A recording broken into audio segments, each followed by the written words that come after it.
Hello, and welcome back to People Skills Pro. Let's talk about the workplace. It's a place of ambition, collaboration, and competition.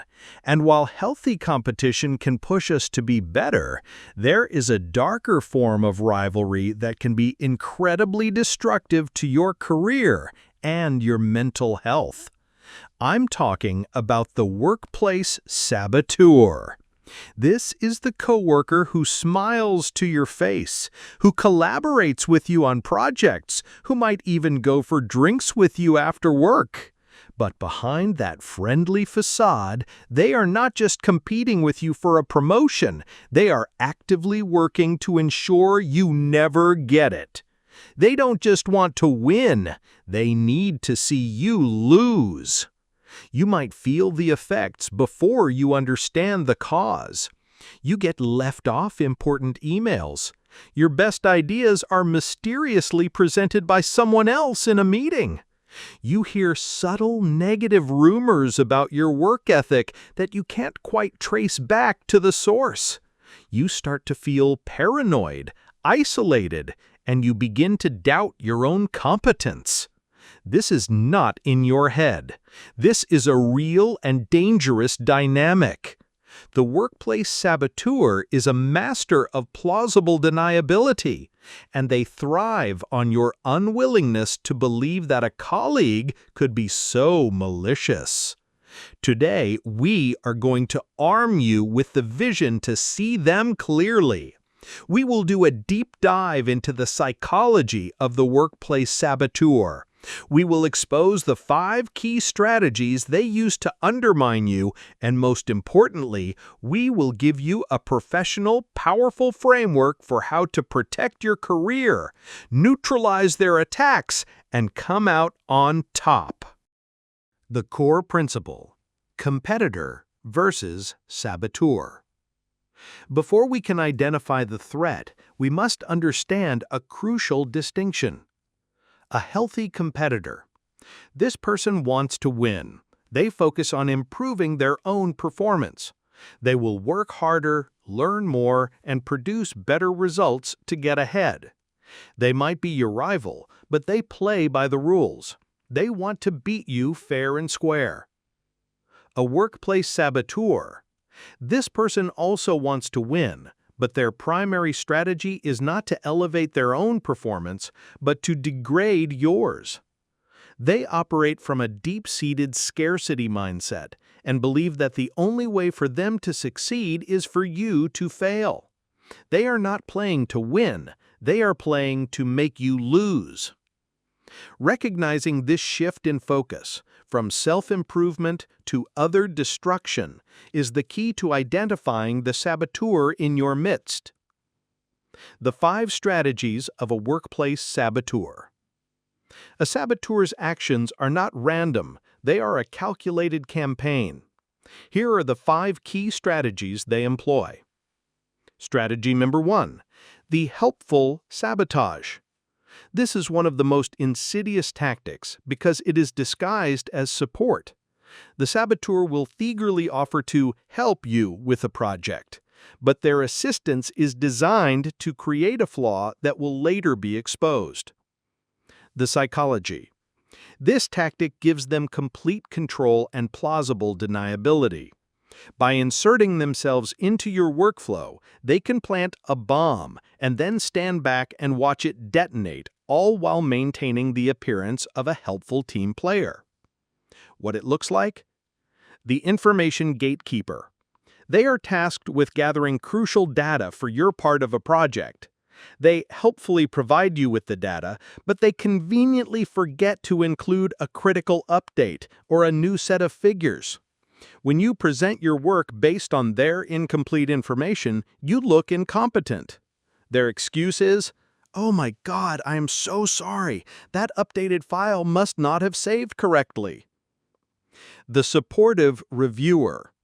They offer to review your proposal before you send it to the boss. They give you positive feedback saying it looks great. However, they have deliberately ignored a glaring error that they know the boss will spot immediately. When the boss points it out, the saboteur can say, "Wow, I can't believe we both missed that." The technical glitch.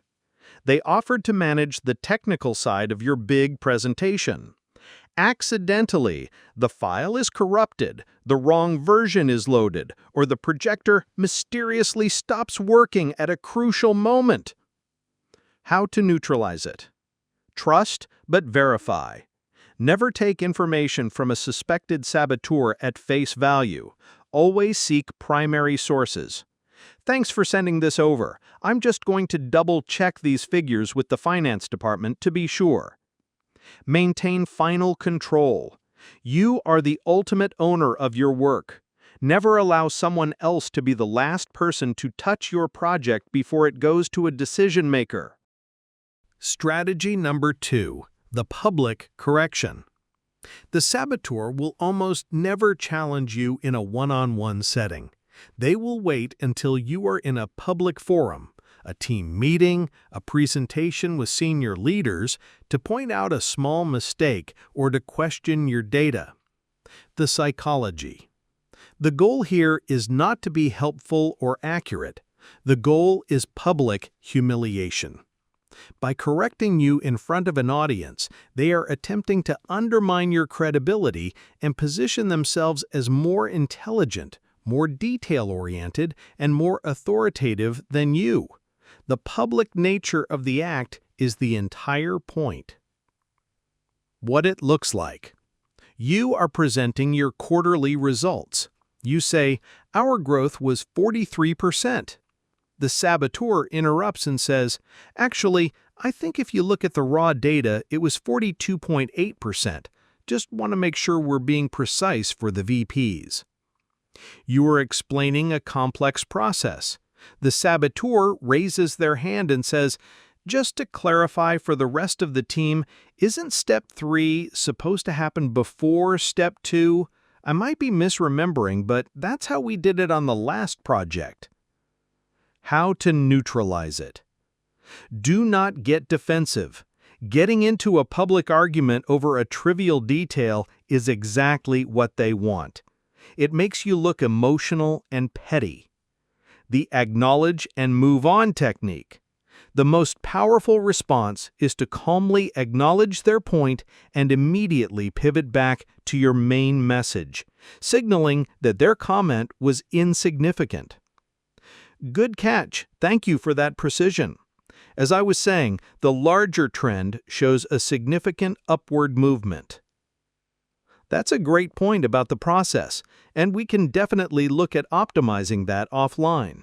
For now, let's focus on the outcome. This shows you are unflappable, confident, and focused on what truly matters. Strategy number 3. The Poisoning the Well campaign. This is a campaign of covert communication designed to damage your reputation behind your back. The saboteur will use their friendly status to plant seeds of doubt about your competence, character, or stability. The psychology. This is reputational warfare. They know they can't attack you directly, so they create a negative narrative about you that precedes you into every room. They are manipulating how others perceive you before you even have a chance to speak for yourself. What it looks like. The concerned friend. They will go to your boss and say, "I'm a little worried about your name. He seems really stressed and overwhelmed lately. I'm not sure he's handling the pressure of the new project." The team player. They will go to your colleagues and say, "I'm trying my best to collaborate with your name, but he's just not very responsive. It's making it hard for the team to move forward." The gossip monger. They will subtly spread rumors, often framed as questions. "Did you hear about the budget cuts on your name's project? I wonder if that means it's in trouble." How to neutralize it. Build strong alliances. Your best defense against a whisper campaign is a strong network of your own. Build genuine, positive relationships with your colleagues and, most importantly, with your direct manager. Proactive communication. Be a primary source of information about your own projects. Send regular, clear updates to your boss and stakeholders. If they hear the status directly from you, they are less likely to believe the rumors they hear from the saboteur. Strategy number 4. The idea thief. This is one of the most direct and infuriating forms of sabotage. You share a creative or strategic idea with them in confidence, and a short time later, you hear them presenting that idea as their own. The psychology. This is driven by a combination of deep insecurity in their own abilities and a parasitic need to take credit for the work of others. They see your good idea not as something to support, but as a resource to be stolen for their own advancement. What it looks like. You brainstorm a solution to a problem with them over coffee. The next day, they send an email to your boss outlining their solution, which is a carbon copy of your conversation. In a team brainstorming session, you mention a fledgling idea. They dismiss it. Then, a week later, they present a fully fleshed-out version of that same idea as their own initiative. How to neutralize it. Document your ideas. This is crucial. When you have a good idea, create a paper trail. Send it to your boss in an email first. Keep a dated journal of your creative concepts.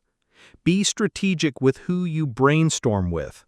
A great idea is valuable intellectual property. Share it only with people you absolutely trust. A suspected saboteur should be the last person you share your brilliant ideas with. Strategy number 5. The strategic isolation play. This is a power play designed to limit your influence and access to information by actively excluding you from key communications and meetings. The psychology. In any organization, influence is tied to access. By ensuring you are not in the room where decisions are made, the saboteur can control the narrative, misrepresent your work, and volunteer for opportunities that you never even knew existed. What it looks like. A crucial project meeting is scheduled and you are accidentally left off the calendar invite. An important email chain discussing strategy is going around, but your name has been mysteriously dropped from the to line. They organize an informal after-work get-together with key team members to brainstorm, and you are not invited. How to neutralize it. Be proactively involved. Don't wait for invitations. If you know a project is happening that affects your work, reach out to the organizer directly. Hey, I saw the meeting about the Q4 launch on the calendar. My work on your project is directly related, so I'd love to be included to make sure we're all aligned. Build your network. If you have strong relationships across the organization, other people will notice your absence and pull you in. Hey, weren't you supposed to be in this meeting? Let me forward you the invite. So, let's bring this all together. The workplace saboteur is not just a competitor, they are a threat. They operate in the shadows, using your own trust and the cover of plausible deniability to undermine your success. They are the helpful hand that leads you to fail.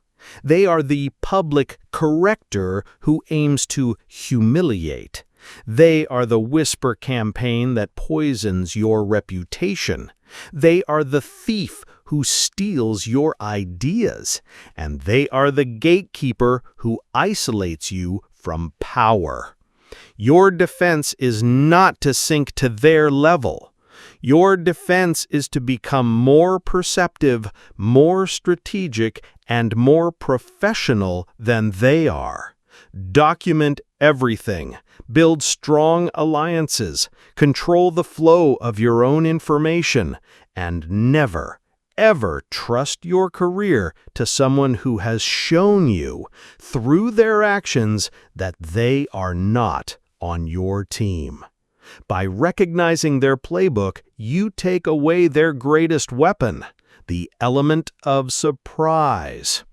You can't always choose your coworkers, but you can always choose to be the most intelligent, prepared, and resilient person in the room.